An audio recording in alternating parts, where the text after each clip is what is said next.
Chapter 101.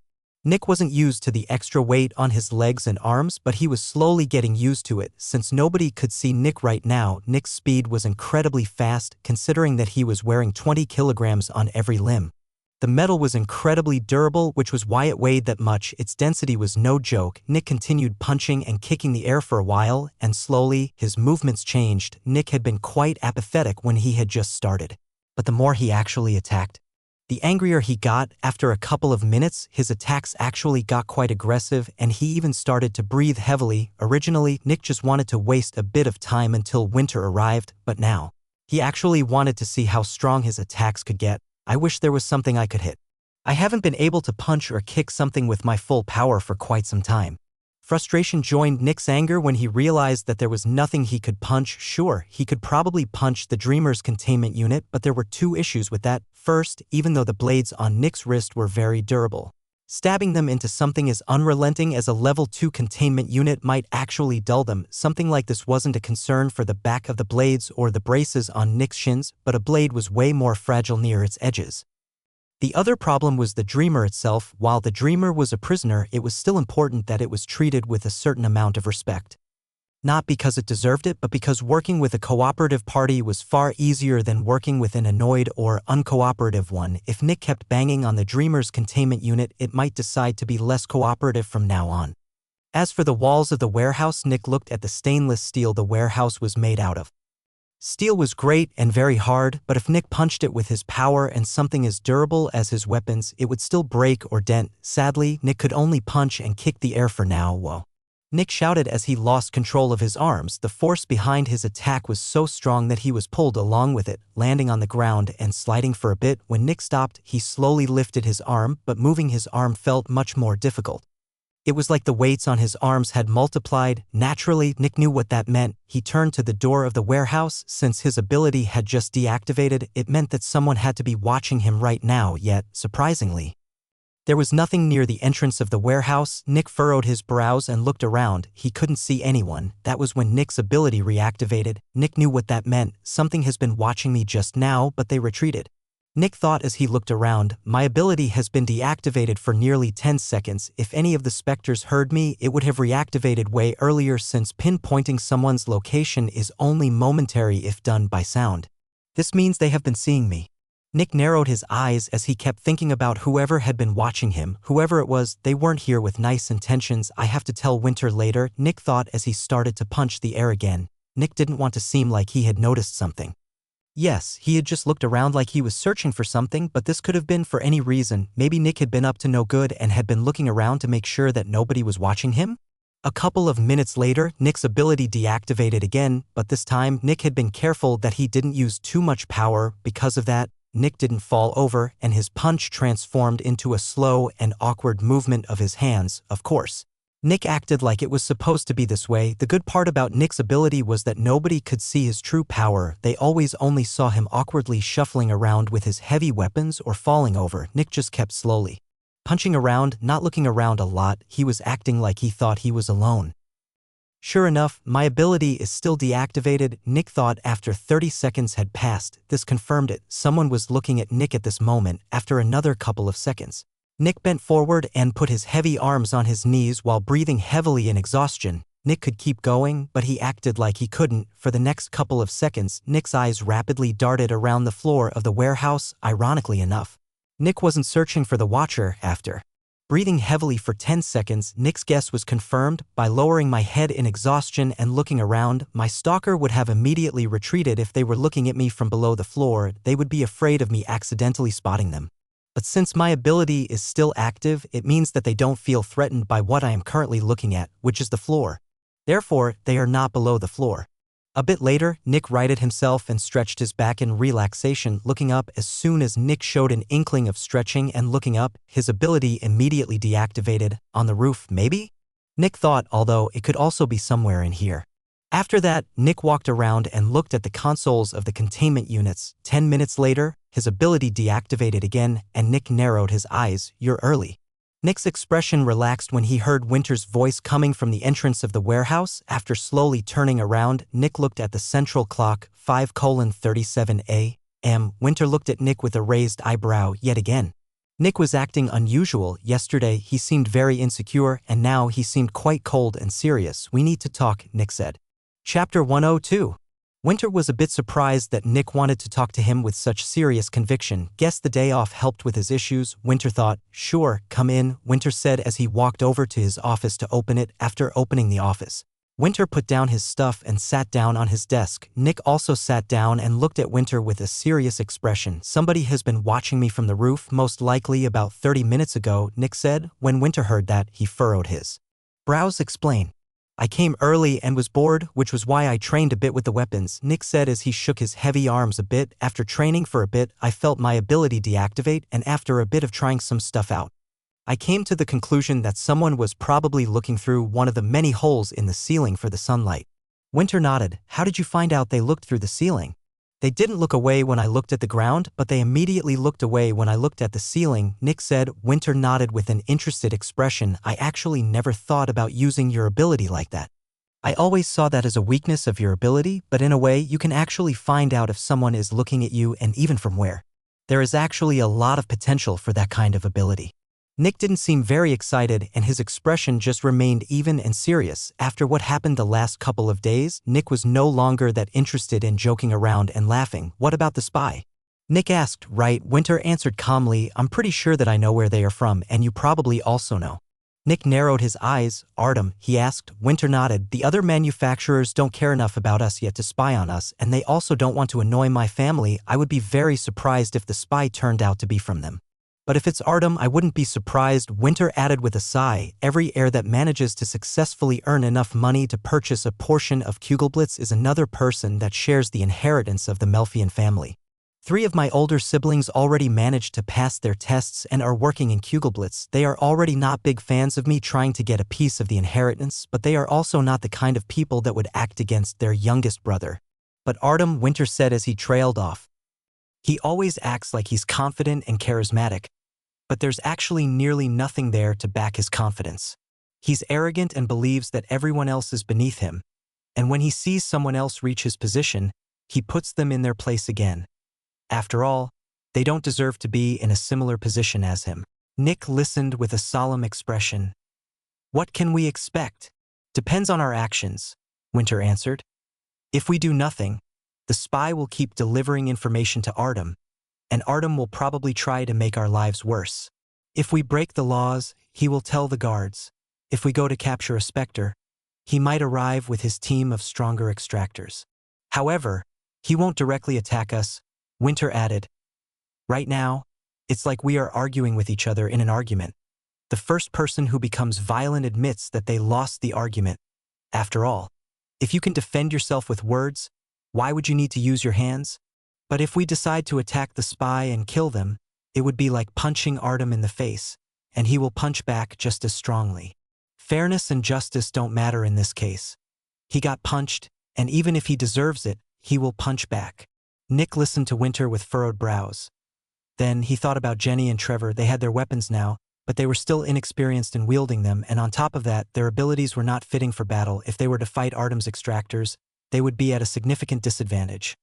The only one that could really fight was Nick. Nick had fought a great number of people in the dregs, and he had also killed several, even more, as long as the enemy didn't see Nick. His ability was incredibly powerful. One also had to remember that Artem's extractors were probably in the same position. Artem had 1 adolescent and only 2 hatchlings. His extractors probably were just as inexperienced in killing humans as Dark Dream's extractors. They were all pretty new to this job. What would you suggest? Nick asked. I already have somewhat of a plan, Winter answered calmly. I'm more interested in what you want to do. I want to know if you come to the same conclusion as me. Why? Nick asked suspiciously. Ever since Winter had unveiled that he had been testing Nick secretly, Nick had become more suspicious of Winter's questions. This is not a test, Winter said, seeing through Nick's suspicion. I just want to see if my plan is the most logical one. If you come to the same conclusion, it gives more strength to my own. Nick raised an eyebrow, but his suspicions were alleviated. Then Nick thought about the smartest thing to do in a battle. They would lose if they took the initiative and attacked Artem's people. They would also lose if they didn't do anything. They would fall into a disadvantage. The biggest problem is that nobody is used to battling other people. The others are still too new at this. Nick's gaze subconsciously went to the ceiling. But I really want to kill this guy. Do nothing until everyone gets more used to their weapons, prepare in secret. Then we kill the spy and look at how things will develop. Nick said. Winter nodded, and a small smile formed on his lips. Similar to my plan. Good. Chapter 103. For now, we are not ready to face them, Winter said. We have to get stronger first. But we also can't just do nothing about the spy. If we just ignore them, they might do something bad, like freeing the dreamer. Because of that, I will start hiring guards. Nick furrowed his brows. Why guards? I don't think guards can fight a Zephix extractor. That's not the primary reason, Winter answered. A guard only needs to survive for long enough to alert any person of Dark Dream. While the spy might plan to do something like free the dreamer, they won't dare to openly start a war with Dark Dream yet. You don't know how manufacturers interact with each other, but directly attacking someone openly is frowned upon officially. Attacking another manufacturer is seen as attacking humanity since manufacturers are responsible for containing specters. Of course, in secret, all the manufacturers are battling each other, and if a skirmish breaks out, the detectives either act like both manufacturers are at fault in the conflict or don't even comment on it as long as it's not absolutely obvious what happened. If the spy gets found out and captured, the forces of Crimson Fungus City will side with us and Artem will have to either abandon his pawn or pay a hefty fine. Because of that, Artem won't dare to send his forces in to mess with us as long as we have a couple of guards. Nick listened intently. When will you get the guards? Today, Winter said, with the increased output of Zephix, thanks to the Screaming Coffin, I can afford to hire a couple of guards. It will cost us barely 1,000 credits per day. Nick nodded. Then Nick took a deep breath, but he didn't say anything. Winter raised an eyebrow. Nick looked like he wanted to say something. Yes. Winter just asked with an expectant tone. Nick closed his eyes and took another deep breath. I don't think I can take care of Horua anymore, Nick said. It has become so difficult, and I noticed that it has started to interfere with my duties. I know that I am the one responsible and that Horua has become like this entirely due to my mistake, but I can't just continue like this.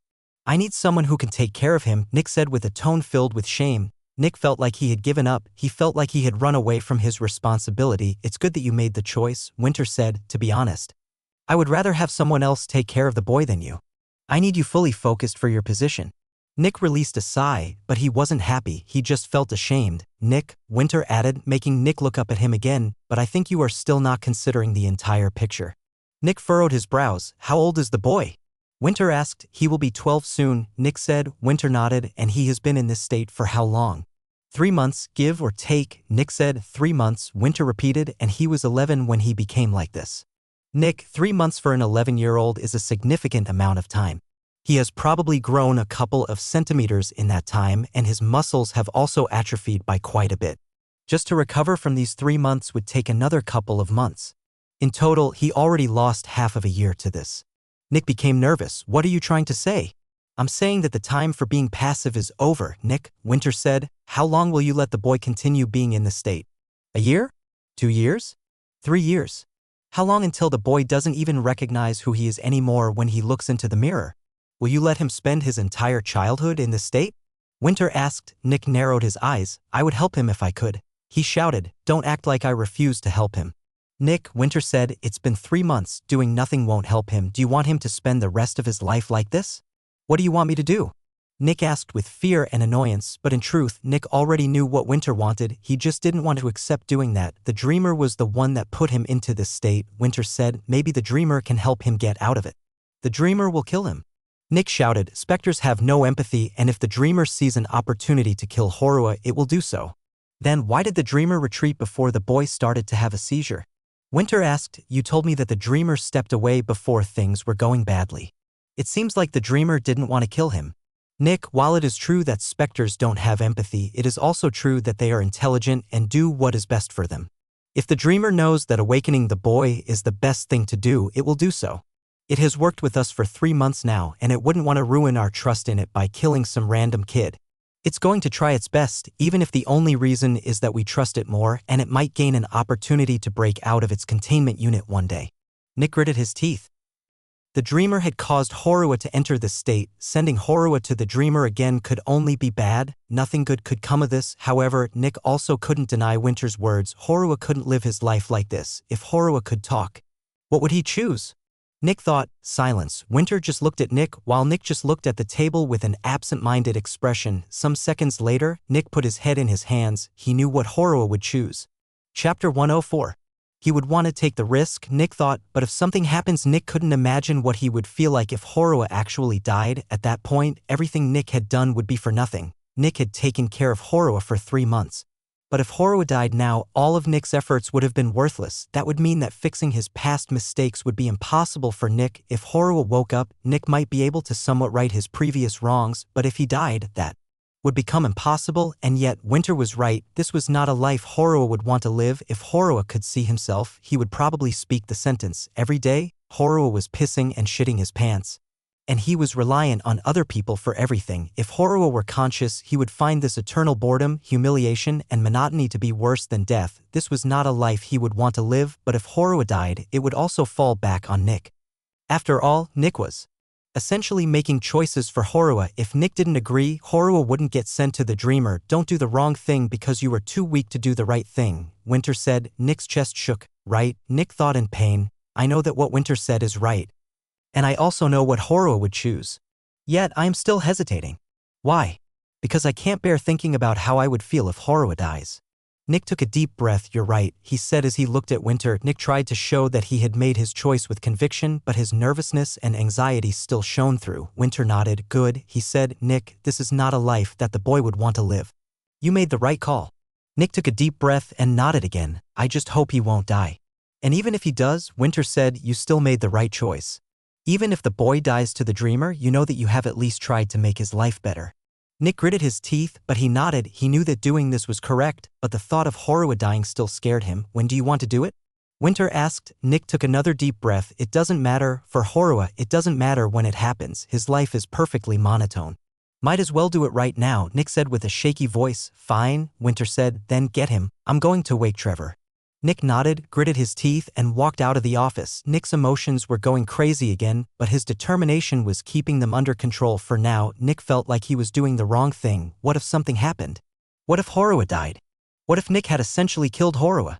Yet, Nick's rationality kept telling his emotions that it was the right choice, regardless of the outcome, but that didn't make it easier. Nick absent-mindedly climbed the stairs and reached Horua's room. Nick wished there were more stairs.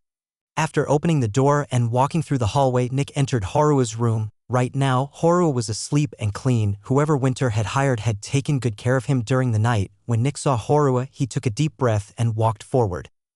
Horua, wake up, Nick said as he shook Horua a bit. After moving Horua's eyelids open a bit to wake him, Nick slowly lifted Horua's light and weak body. Horua had lost a lot of weight in the last 3 months. Today, we are going to change your life. Nick said softly, for better or for worse. Living like this is not what you want, and I know if you could talk to me, you would also make this choice. We have to take a risk. In this state, you might as well be dead. Letting you stay like this wouldn't be much different from killing you. You deserve a chance. And we are going to give you one. Nick opened the door to Horua's room as he carefully walked out with him. I just hope that I can have a real conversation with you when the day is over. Nick took a shaky breath, and I also hope that you will one day be able to forgive me for my stupidity. As Nick walked down the stairs, he felt like he was walking towards his execution. His feelings were screaming at him that he was doing the wrong thing, but his rationality was screaming back that it was the right thing. Humans were not machines, and many times, their feelings were in direct opposition to logic. Every human experienced battles between what their head thought was right and what their heart thought was right. Nick walked out of the hotel, and Horua's body came into contact with the outside for the first time in 3 months, but just moments later, Nick entered Dark Dream with Horua. After entering the warehouse, Nick saw Trevor standing beside the Dreamer's containment unit with a worried expression. Nick just walked to the containment unit. Nick, you're doing the right thing, Trevor said, and Nick stopped walking. I wouldn't want to live such a life. Nick's eyebrows relaxed a bit. Thanks, Trevor. Trevor nodded. No worries, it will work out. The Dreamer won't dare to kill the kid. Nick nodded without saying anything and walked through the employee entrance. After entering, Nick saw Winter standing in front of the Dreamer. As soon as Nick entered, the Dreamer turned to look at Nick, and then it focused on Horua. Nick furrowed his brows, took a deep breath, and walked forward. Dreamer, Nick said, stopping in front of it. The Dreamer didn't answer, and it only kept looking at Horua. I am asking for your help, Nick said. This boy can't interact with the outside anymore. And I know that you can enter his mind. Nick took a deep breath and put Horua down in front of the dreamer. The dreamer kept looking at Horua. "Please, save him," Nick said as his voice became shaky. "Show me that my trust in you is not misplaced. Please, make him wake up. Return him to me." The dreamer just kept looking at Horua. Chapter 105. Nick looked at the dreamer with an imploring look. He only hoped that Horua wouldn't die. If Horua died, Nick wouldn't know what he would do. For the last couple of days, he had already been feeling horrible. And being the reason for Horua's death would make things only worse. Nick slowly took a couple of steps back, showing the dreamer that he didn't intend to attack it. The dreamer slowly turned to look at the boy lying in front of it. Then, the dreamer slowly turned to look at Nick again. "Please," Nick repeated. After that, the dreamer looked at Winter. "Do it," Winter said with a nod. Lastly, the dreamer focused on the boy again. A moment later, it took a step forward and lowered its head to focus on Horua's eyes. Right now, Horua's eyes were half opened and blankly staring at the ceiling. The dreamer kept focusing on Horua. A couple of seconds later, Horua's eyes closed on their own. When Nick saw that, he became excited. Horua couldn't close his eyes himself, but just now he had actually closed them. Horua was still alive. The fact that he could close his eyes meant that he was still in there. Nick's heart rate increased as more time passed. A couple of minutes of silence passed. Nick felt like these minutes were hours. Nick's eyes shot open when he heard a groan coming from Horua. Horua's voice sounded incredibly hoarse and coarse. But that was to be expected after not talking for over 3 months. However, the important thing was that Horua had actually said something. "Arg," Horua groaned in pain. While the earlier groan had been one of discomfort, this had definitely been one of pain. It sounded like Horua had just tried to stop himself from screaming. Sadly, "Ah."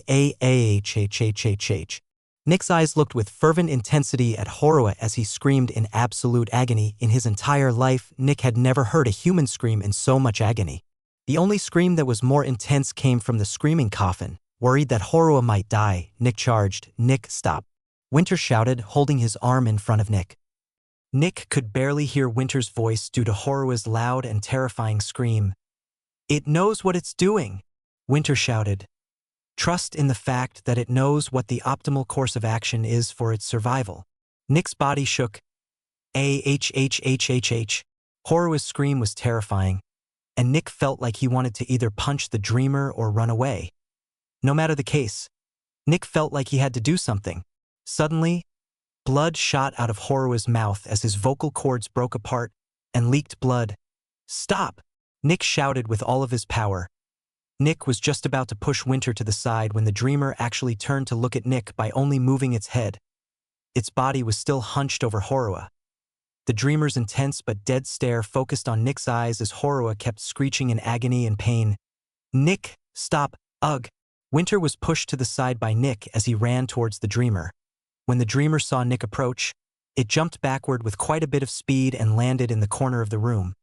In an instant, Nick arrived between Horua and the dreamer. Nick wanted to attack the dreamer so badly, but since the dreamer had already stepped away, the immediate issue was solved, so he turned around and focused on Horua. That was when Nick saw that Horua's eyes had shot open in terror and agony. Horua's eyes were completely red with blood, and his entire body was rigid as all his muscles strained. His scream had become silent, but his mouth was still opened in an expression that perfectly reflected someone screeching in agony. But most shocking of all, Nick saw Horua's pupils rapidly moving around. He was awake. "Horua!" Nick shouted as he quickly kneeled beside Horua to grab his hand. "Everything's okay. You're awake again." However, Horua didn't notice Nick and just focused on the ceiling as his entire body strained. "Horua!" Nick shouted as his grip on Horua's hand tightened. That seemed to do the trick, and Horua's pupils seemed to fight and strain as they tried to focus on Nick. Time seemed to stand still as Nick just looked into Horua's eyes. After seemingly an eternity, Horua's mouth slowly moved. No sound came out, however. Nick could tell what Horua was mouthing, and his heart nearly broke into pieces. "I'm sorry." That was what Horua was mouthing. Nick knew what this meant. As a child, Horua believed that Nick was causing him this pain, and the only thing Horua could do to stop Nick from causing him even more pain was to submit and apologize. The pure terror in Horua's eyes told Nick as much. "No, Horua, you're going to get better," Nick shouted as his grip on Horua's arm relaxed. Horua stopped mouthing words and looked at Nick with strained pupils. An eternity seemed to pass. "Horua!" Nick shouted again. And then, Horua's pupils suddenly moved upward, losing all focus as his body lost all strength. Horua! Nick shouted once more as he started to shake Horua's shoulders. Horua didn't move. Next, Nick put his ear to Horua's mouth to listen. Silence. 5 seconds of silence. He's not breathing. Nick shouted in panic. What do I do? Is his heart beating? Winter asked urgently. Nick put his ear to Horua's chest. Nothing. It isn't. Nick shouted. Make way. Winter shouted as he pushed Nick away. Nick rapidly moved to the side and looked at Winter with hope. Winter immediately started to push on Horua's chest in a certain rhythm. Go to my office and get the recovery liquid in the lowest drawer. Winter shouted. Nick nodded and immediately ran out of the containment unit. After entering Winter's office, Nick immediately opened the lowest drawer and quickly found the small green bottle. Nick raced back with the bottle and saw Winter still performing CPR. Give it to me, Winter said. Nick gave the bottle to Winter. Winter opened it and poured a couple of drops on Horua's head and some into his throat. Winter had already stopped performing CPR and just watched Horua with Nick. This would decide whether Horua lived or not. Chapter 106. Nick and Winter looked at Horua with bated breaths. The recovery liquid could heal all kinds of physical injuries, and if there was anything wrong with Horua physically, it would get healed very quickly. These recovery liquids were for extractors, which meant that they were designed to work on people several times stronger than the average human. Using several drops on a child was a huge waste since the child couldn't possibly absorb all of it. But Winter used that many anyway. Seconds passed. Nick waited with gritted teeth. Right now, Nick's feelings were going crazy. Horua couldn't be dead. It had to work. After around 30 seconds, Winter put his hand on Horua's chest again. Nothing, Winter said with a sigh. Nick became more fearful and panicked as he kept looking at Horua. It can still work, Nick said. Theoretically, yes, but something like that is very rare, Winter said as he stood up. I'm sorry. When Nick heard Winter's apology, he felt like he had entered a dream. It was like none of this was real. This couldn't be real, right? Nick just kept looking at Horua. Soon, Horua would open his eyes, right? His breathing would return, and his heart would start to beat again, right? Nick just looked at Horua. Right now, Horua's eyes were still open, but his eyes had rolled into the back of his head. His body had completely relaxed. He'll wake up, right? The recovery liquid can still work. Nick thought. Winter moved to the corner of the room and leaned against it with a sad expression. A minute of silence passed. Nick kept looking at Horua. Let it go, Winter said. It's over.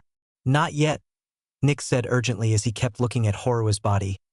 Nick, it's been over 2 minutes without a heartbeat. It's over, Winter said with a sigh. Nick kept watching Horua's body without answering. A couple more seconds passed. You tried your best, Winter said. Even though it ended up like this, you still did the right thing. Nick didn't answer. Maybe he would have preferred death over the state he has been in the last 3 months, Winter added. Maybe it's better this way. If he had survived, whatever he had gone through might have been too much for him to bear. If he actually survived, he might have even spoken the sentence. Maybe there was actually nothing we could have done. Silence? Maybe the boy died 3 months ago. Winter slowly said, He has a name. Nick said, Huh. Winter repeated in confusion. He has a name, you know? Nick repeated with furrowed brows as he looked at Winter. You always keep calling him the boy. Why do you refuse to call him by his name? Winter raised an eyebrow in pity. You want to know that now? Nick gritted his teeth as his rage exploded. However, he quickly realized that he was actually just venting. Winter hadn't done anything wrong. I'm sorry, Nick said with a restrained voice as he looked back at Horua's body. Several seconds of silence passed. Nick just continued looking at Horua with hope. Soon, he would wake up. Another 2 minutes passed. You don't need to stay here, Nick said. You probably have something to do. I'm not leaving without you, Winter said. Nick sighed. You don't need to worry about me. I'm not, Winter answered. Nick furrowed his brows in confusion and gazed at Winter. Winter gestured to the dreamer, which was still standing in the corner. I'm worried about it. I don't want you to attack it out of rage, Winter said. I trust in your ability to get through this, which is why I'm not worried about you. When Nick heard that, he gritted his teeth as he turned to look at the dreamer. Nick still remembered how the dreamer had looked at Nick while Horua was screaming. It was almost like the dreamer was taunting Nick. Nick clenched his fists so hard that he nearly started to bleed. "Nick," Winter said with a serious voice. "The dreamer didn't do anything wrong." "How do you know?" Nick said in a loud voice. "Because there is no reason for it to kill the boy," Winter said. "On top of that, it didn't show any sign of attacking Horua." "But didn't you see how dash?" "Because you shouted at it." Winter interrupted Nick before he could finish. Winter knew very well what Nick was about to say. "It taunted me," Nick shouted in rage. "It looked at you in confusion," Winter answered with a serious voice. "You shouted at it with all of your power. Of course it would look at you. Even more. When you charged at it aggressively, it just flew back without even preparing an attack. Otherwise, the alarm would have gone off. The dreamer has been cooperative this entire time. While we still have to be careful of it since it's a specter, it hasn't done anything wrong this time." Winter shouted at Nick with a reprimanding voice. Nick gritted his teeth. He felt like the dreamer had been taunting him. He felt like the dreamer had deliberately killed Horua, yet he couldn't argue with Winter's assessment. Winter was right.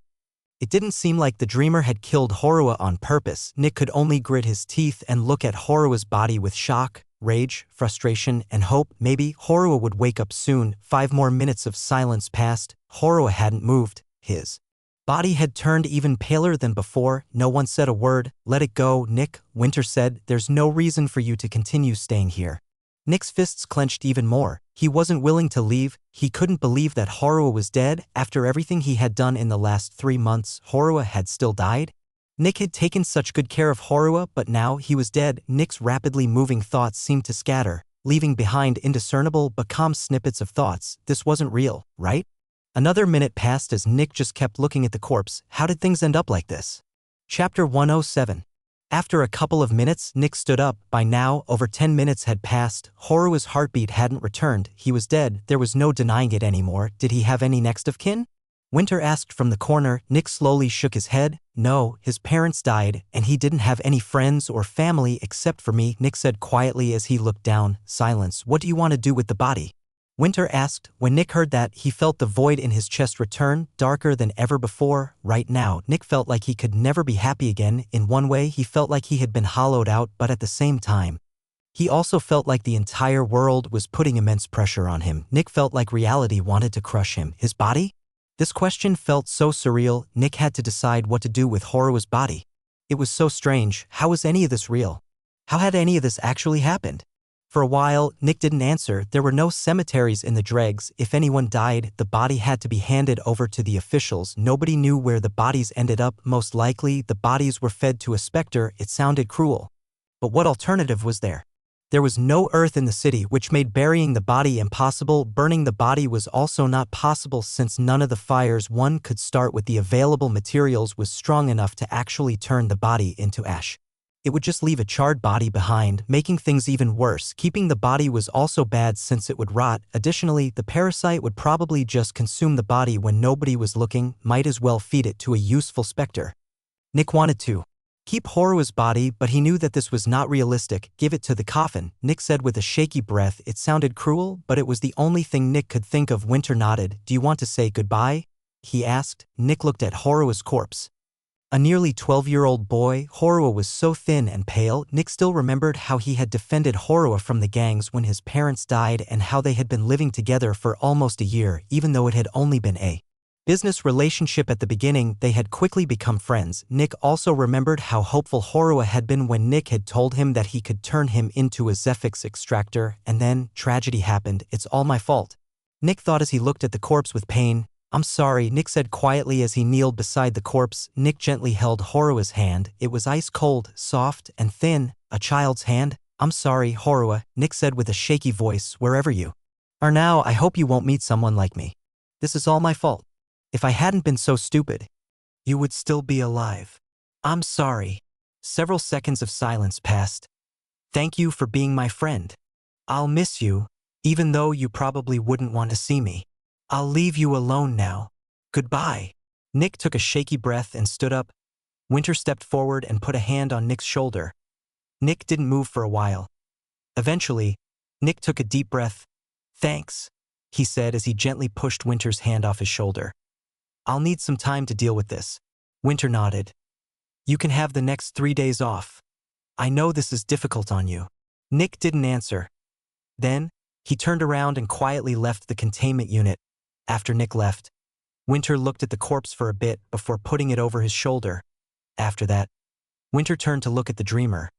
The dreamer looked at Winter 3 seconds later. Winter turned away and left the containment unit. When Winter came out, he saw Trevor looking at him with sadness. "Nick left?" Winter asked neutrally. Trevor nodded. "Yes, I'm worried about him." "Nick is strong," Winter said. "He went through worse things in the dregs. Someone that has lived in the dregs for their entire life can handle death." Trevor raised an eyebrow. He didn't seem like he was fully believing Winter. After all, Trevor had also lived in the dregs. To Trevor, it seemed like Winter was making assumptions. However, Trevor didn't correct Winter. After all, they were not friends. Trevor was an employee, and Winter was his employer. "I hope you're right," Trevor said. Winter nodded. "What about the dreamer?" Trevor asked. "Nick won't be here for the next 3 days," Winter said. "I'm going to wake you up in the morning. For now, only you and Jenny will be working with it. Your shifts won't change." "Okay," Trevor answered. "Do you need me for anything?"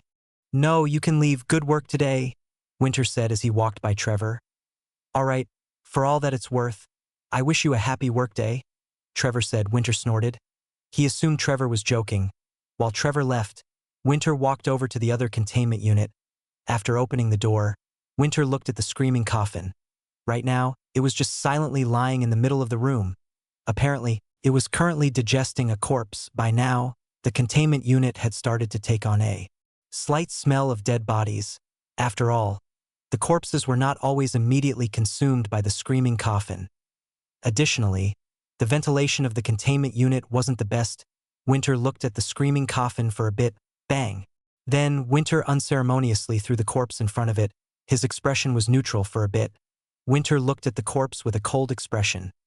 That boy had been a burden on Nick for long enough. Finally, Nick could move on from it. Then Winter turned around and left the containment unit. Chapter 108. Nick walked back to the hotel absent-mindedly.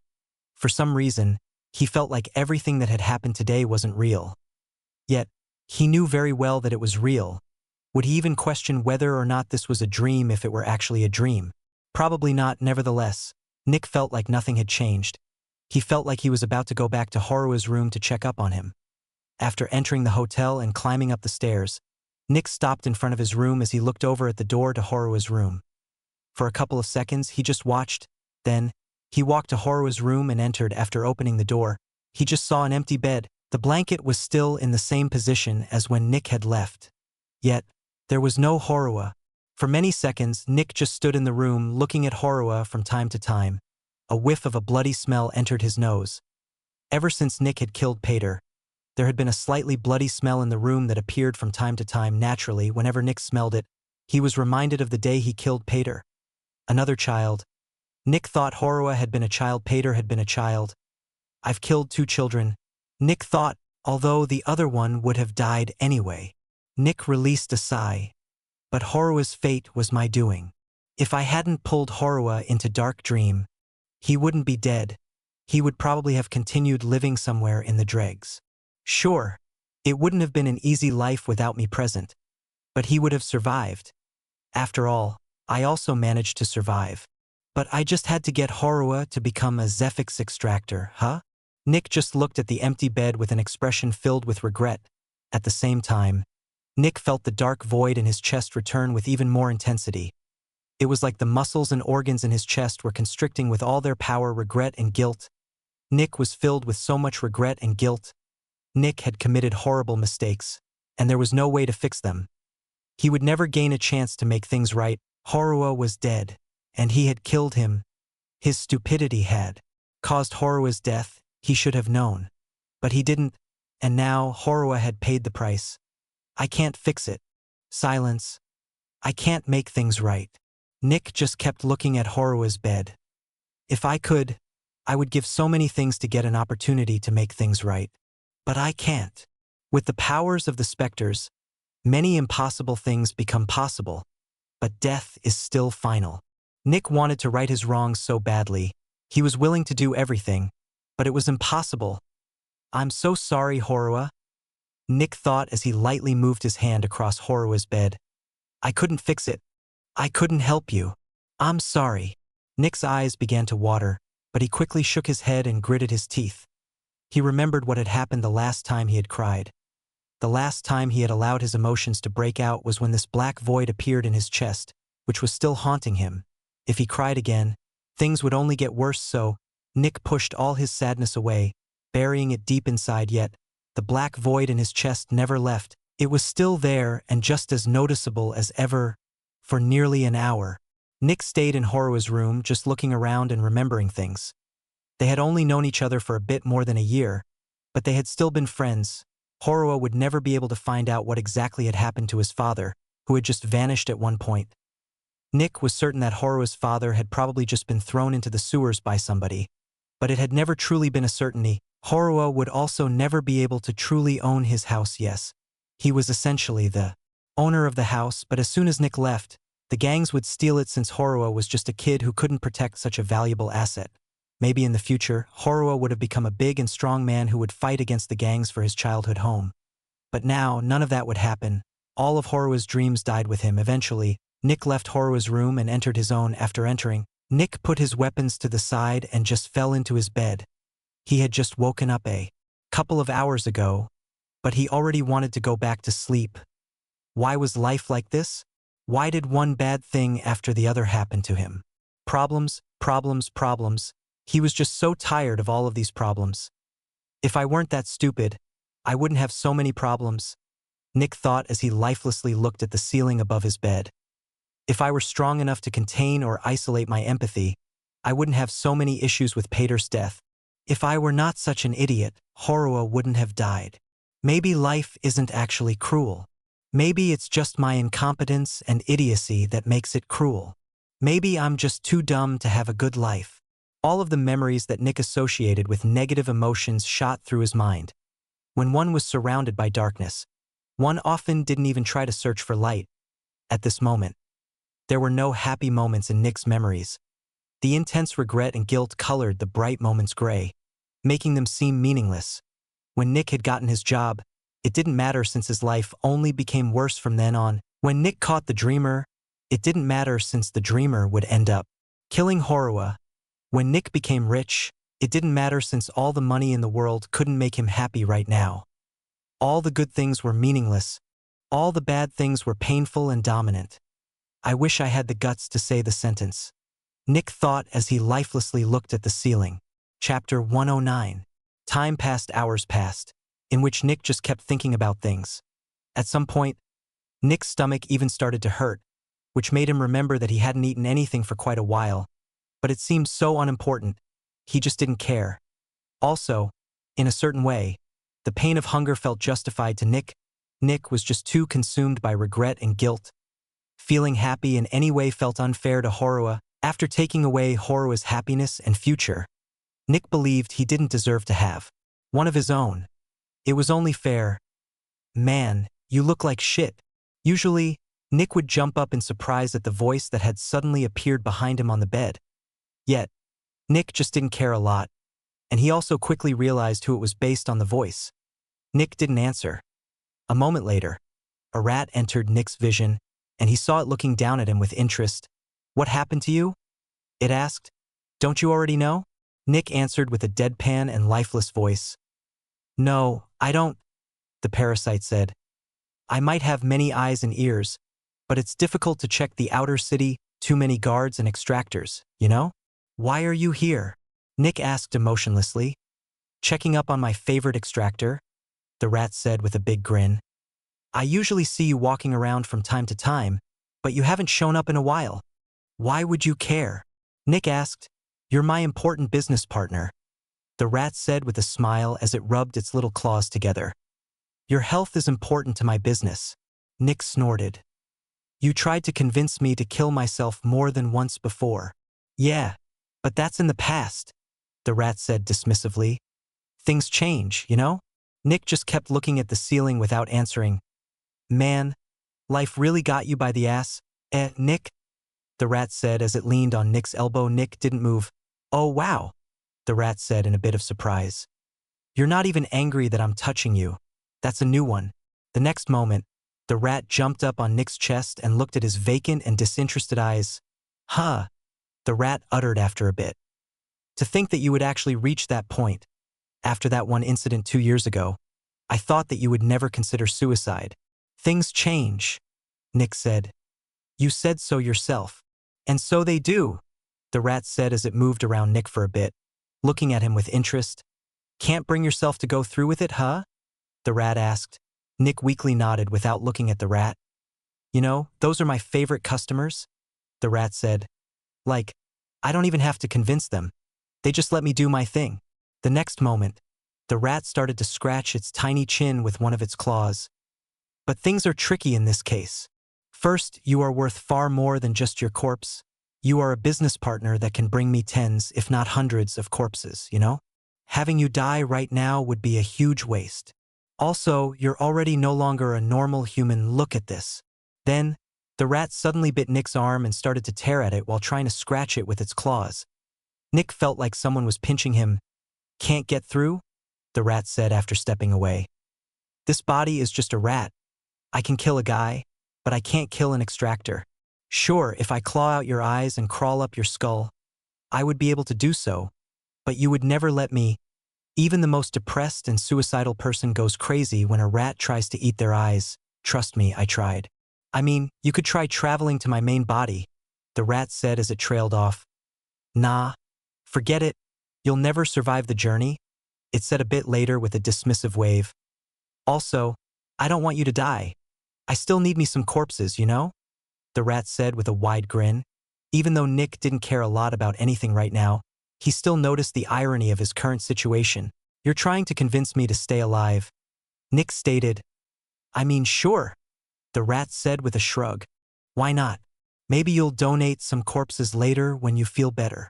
A rat's gotta make a living. You know? Nick almost felt like this wasn't real. The parasite, a powerful specter. Someone who tried to convince as many humans as possible to let it consume them was trying to convince Nick not to kill himself. How had things turned out like this? So, what's been bugging you? The rat said. By the way, where's your little statue boy? He's usually positioned right here. Nick took a deep breath. Ah, there it is, the rat said after seeing Nick's reaction. I get it. Little statue boy broke. So, you broke a statue, big deal. Make a new one? The rat said. Nick's eyes narrowed in anger. The rat immediately jumped away from Nick. Oh boy, someone's getting uppity. His name was Horua. Nick shouted at the rat after explosively sitting up. He was a real human with a real name. He's not a statue, and he's not just a boy. The rat blinked a couple of times in surprise. I feel like that was only partially targeted at me. Nick snorted and looked to the side. It doesn't matter anyway. He's dead now and I killed him. So? The rat asked. Nick clenched his fists again. He was an innocent boy and I killed him, he said through gritted teeth. What? So if you killed him 7 years later, things would be different? The rat asked. Dead is dead. Who cares? Nick just looked forward with furrowed brows, not facing the rat. You wouldn't understand, you're a specter. The rat scratched the side of its head a bit in thought. I guess so, it answered with uncertainty. Chapter 110. But so what? The parasite continued. Life is life. Who cares if you understand shit or not? You just continue living and doing your thing. It's not that simple, Nick answers. How is it not that simple? The rat asked. Everyone's only eating and drinking to survive, and they work to eat and drink apart from that. People kind of just want to fuck or become rich. But in the end, none of that matters, the rat added. You die anyway. Whether you have killed 1 million people or saved 1 million people, when you're dead, none of that matters, you're just a corpse at that point anyway. Whether you are alone or surrounded by family, you are just a corpse. A dead man can't hear their family's cries or their enemies' laughter. Nick furrowed his brows as he kept looking forward. In a way, the rat was right. Nick couldn't really find a counterargument. Same thing with time, the rat added. Whether you lived for 10 years or 1,000, a million years from now, both of these times seem equally as tiny and inconsequential. Oh, boo-hoo. The little kids are dying everywhere. The rat spoke in an overdramatic voice. They had such beautiful lives and hopes in front of them. Oh no, how tragic. The rat snorted. Who gives a shit? Dead is dead. When billions of people die, who cares about a single child? When millions of years pass, who cares about one child? When all life ceases to exist, who cares about one child? So why should you? The rat asks. Nick just kept looking forward. The rat's logic was sound, but it felt wrong. Its ideology was so pure, basic, and sterile that it couldn't come from a human. Although, there are probably also humans that think like that. Nick thought. Nick could only sigh. He couldn't get on board with that ideology. That seems too bleak of an outlook, Nick said. You're the one that wants to kill himself, the rat said with a snort. That's different, Nick answered. I have control over my life. You are talking about ending the lives of others just because their existence doesn't matter in the grand scheme of existence. Dead human is dead human, the rat said with a dismissive wave. Why are you making things so complicated? 2 dead human is more than 1 dead human. What about morals? Nick asked. There are no morals, the rat said. Can I touch morals? Can I see morals? If morals actually exist, they don't have power over me, in which case, why would I care about them? Something is morally wrong? So, I'll do it anyway, nothing will change. Nick thought about the rat's words. Then, the dregs appeared in Nick's thoughts. With that mindset, the existence of the dregs actually made sense. Was it morally correct to take advantage of the poor people like this? Impossible, and yet that was still what happened. Morals only have an effect on people who care about them, Nick thought. This made the world appear even more desolate and gray to Nick. Everything seemed so rotten. It was like the world had been created by some sadist. Everything Nick could see was shit. So, you feel better? The rat asked. Nick was pulled out of his thoughts as he looked at the rat with furrowed brows. Why would I feel better? We talked, right? The rat asked. People feel better when they talk about their problems. Nick looked away again. He didn't want to admit it, but for some reason, he actually felt a bit better. Instead of just lying in bed while constantly thinking about his regrets and guilt, he was actually thinking about the world even more. Nick felt more annoyed and disgusted than depressed right now. It changes nothing, Nick said. Why not? The rat asked. You humans constantly kill yourselves because you feel sad. If you don't feel sad, you won't kill yourself.